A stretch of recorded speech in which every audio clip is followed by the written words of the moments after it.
Hi, David here with how to find more time in your day. We all get 24 of them in a day and 168 of them in a week. So here I have 3 ways that are backed by science how you can expand your sense of time. Find more time. Most days, time is my enemy. I need another 3 hours each day to get everything done. Is time your enemy too? While a lot of us regard time as an enemy, when we get more of it, we consider it a luxury. We all have a strange relationship with time. When you feel you have plenty of it, the world opens up. You find the motivation to act on this luxury and explore. But contrast that to when you feel short of time. There are not enough hours in your day. It's stressful and taxing. You start making decisions based on that anxious feeling that you lack time. For me, it meant breaking my well-intended routines and reaching for that quick, unhealthy snack. These non-urgent but important activities got put on hold. Things like preparing my fresh food, exercise, personal projects, and relationships. One of the keys to managing my time better was to know how I respond when time is scarce. This lets me control my actions and panic less. The key is how you think about time affects the reality of how you spend it. Here are 3 research-backed methods that will help you expand your sense of time. And when that happens, you will have the motivation to make better decisions about how you use the time you have. Give your time away to others. One of the most counterintuitive things you can do to increase your sense of time is to give some of it away. Research from the Wharton School at the University of Pennsylvania looked at how we spend our time. They found that when you have unexpected free time, like when a lecture gets cancelled, when you spend that time on other people instead of yourself, it expands your sense of present and future. In one experiment, they had the participants perform one of 2 tasks. Either write a short letter to a seriously ill child or count the number of times the letter E showed up in some text. The letter writers reported that they felt they had more time.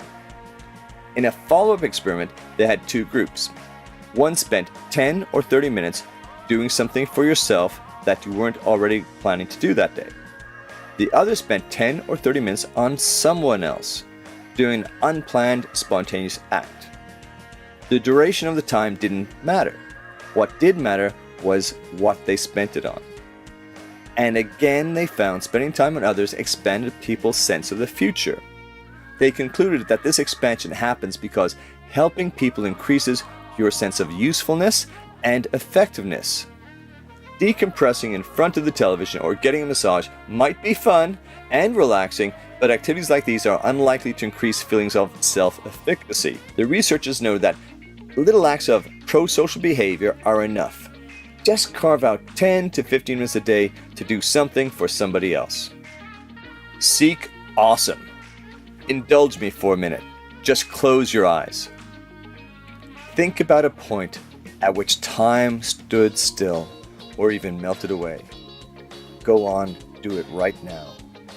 Recall a point when you were totally caught up in the moment. If you did what I asked, there is a reasonable likelihood that you just experienced awe. And research from Stanford University confirmed in a series of studies that awe expands your sense of the present. The feeling of awe itself is quite expansive. It's what you feel when you perceive a kind of vastness that shifts your understanding of the world. It alters your perspective about your place in it. I experienced a sense of awe at the birth of my children. You might experience awe from encountering immensity or beauty. Things like seeing the Alps or the pyramids in Egypt, or from experiencing a personal turning point. In one experiment, participants watched 2 different commercials. The awe-eliciting commercials featured images like beautiful waterfalls and astronauts in space.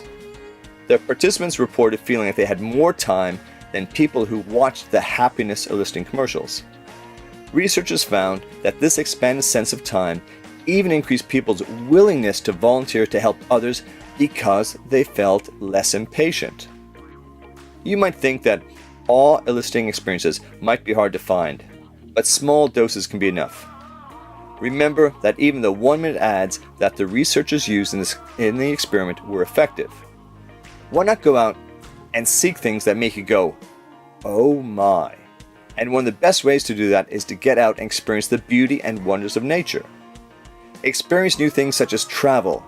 That helps you focus on the present moment and increase the chance of awe-inspiring moments. Or just look up at the night sky and go, oh my. Schedule good stuff. Enjoying the moment seems like an obvious answer to increasing our happiness and reducing anxiety over how we're spending our time. The problem is that we often deny ourselves those moments. In a paper for the Journal of Consumer Psychology, researchers examined how rethinking time affects our happiness. They concluded that it also depends on our sense of control. They wrote, having spare minutes or hours and perceiving control over how to spend those moments correlates to a strong and consistent effect on life satisfaction and happiness. Using time wisely requires managing our sense of control over how we spend our hours rather than letting time just happen to us. An excellent way to do this is to schedule things that you want to do as diligently as you might schedule a business meeting. If you want to exercise or spend time with a friend or read more, literally put it on your calendar. Now, I know the suggestion sounds almost too simple, and even a little too type A personality or OCD, but the fact remains that we don't follow through on our goals. Research explains that even though our smarter selves know what energizes and sustains us, there is often a gap between where people say they want to spend their time and how they actually spend their time. So let's make it an easy decision by scheduling some good stuff. Design it so you're less at the mercy of self-doubt, procrastination, and inertia to overpower you. When you put something on a calendar, you're more likely to do that activity. Partly because you're less likely to have to make an active decision whether you should do it or not. Fill your time with what you want to do. Too often we fill our thoughts with regret on missed opportunities, or how we will get to our goals when we have a spare moment or two. The spare productive moment just really doesn't happen. It is a rare beast. Chances are higher that you'll have the time when you schedule it. The secret to changing your temporal mindset comes down to convincing yourself that you have enough time. We all want to achieve more in life, and for many of us, the limitation is time. Don't let that be you. Use the 3 science-backed steps to expand your sense of time, and I would love to know what you do to find more time in your day.